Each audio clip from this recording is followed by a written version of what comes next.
Mainit na tinanggap ng 4th Infantry Diamond Division si Naval Force Eastern Mindanao Commander Commodore Alphonse P. Tumanda Jr. sa kanyang pagbisita sa 4ID Headquarters, Camp Evangelista, Barangay Patag, Cagayan de Oro City noong Marso 18.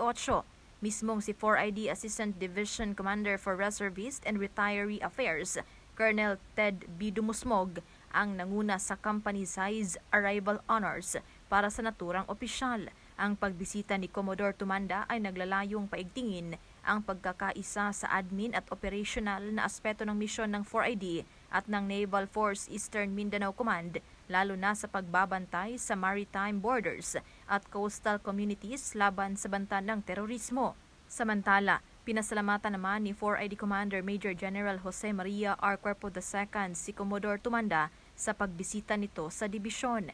Aniya, ang kanyang pagbisita ay nagbigay daan sa dalawang organisasyon na maitalakay ang mga bagay na may kinalaman sa pagkamit ng iisang layunin at pagpapalakas ng kakayahan sa pagtugon sa iba't ibang kalagayan ng seguridad sa bansa.